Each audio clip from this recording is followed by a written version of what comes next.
crimes were committed by law-abiding citizens. They all have seen nightmare visions beforehand. The same pattern is repeating around the world, so there could be an overriding paranormal element.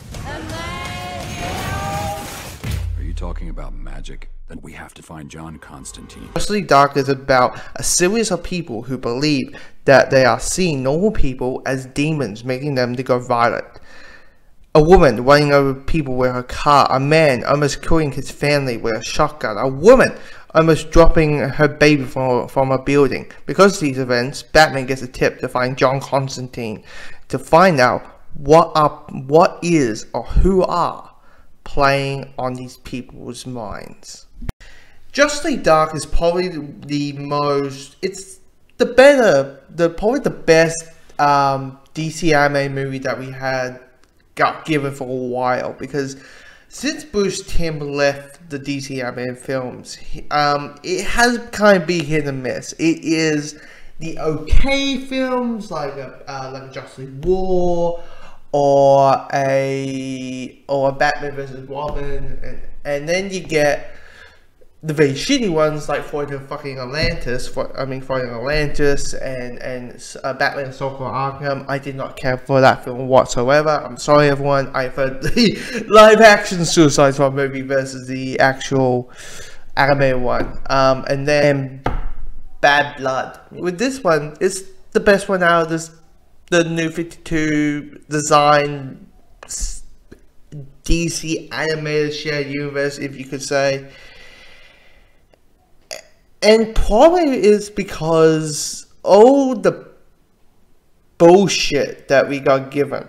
I mean, they tried to do the Superman Wonder Woman relationship. It didn't work. It felt very forced. It felt like they were shoving it down our throats. You have annoying voice actors and not very good voice acting and whatsoever. But with this one, you know, the voice acting and the animation is pretty good. I mean, you still have the very stiff, just stand there and slightly move talking animation, but when it comes to the action scenes probably are the best action scenes from a DC anime movie that I have seen for a while.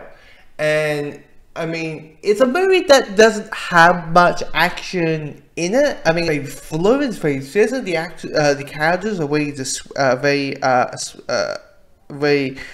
expressive with their faces, and the voice acting. Like I'm not a big fan of Jason O'Mara as Batman, but this one, I think because there is a little bit more humor to these films, there's a little bit more humor to this film. And the thing with Constantine, I will say this with Constantine, if you don't know, Constantine is voiced by Matt Ryan, who was Constantine in the 2014, very sadly short-lived Constantine TV show.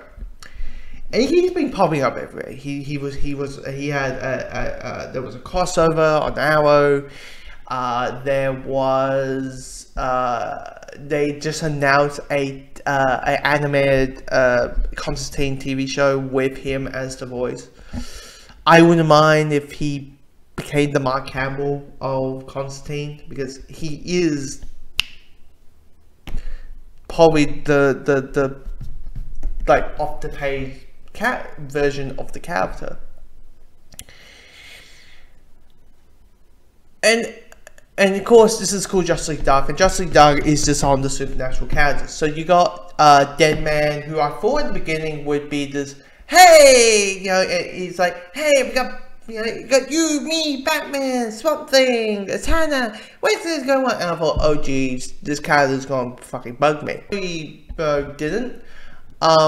Atana, I really loved the storyline between John Constantine and Zatanna, and how they have like an off-on relationship, and how it's always there, but it doesn't really doesn't kind of reach it to it's like this kind of weird relationship.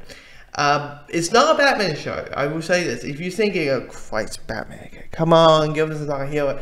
Batman is basically there to introduce to us to the rest of the characters.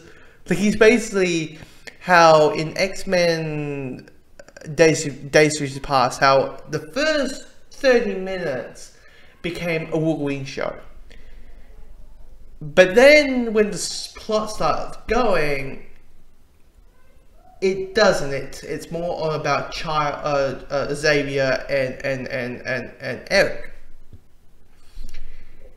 Wolverine was just there to say, I'm from the future, this is what you need to do, kind of. Yeah, that's what Batman is in this movie. He is just there to introduce to Swamp Thing, Constantine, Deadman, and Zygon, the living demon, you know. And the one of the places I have, and one of the characters, is Swamp Thing. Swamp Thing is fucking awesome in this movie, but the sad thing is, he's barely in the movie. He's barely in the film, which is kind of a disappointment. He's there for 5 minutes. He has like one talking scene and one action scene. The villain of this film, I don't want to spoil who it is, but I like him. It is one of those things where it's like the villain isn't important. It's more about the characters and the reactions. Is the relationships between the characters, and yeah. I mean, you know, if you don't know any of these characters, and Batman is the one who will probably help you be like, hey, these are the first time he's ever meeting these characters. I do recommend this one. Draga Malefic. Draga Malefic. Let's do this. Bugger off. Your life is a patchwork of blackness with no time for joy. How do you cope with it? I have a butler.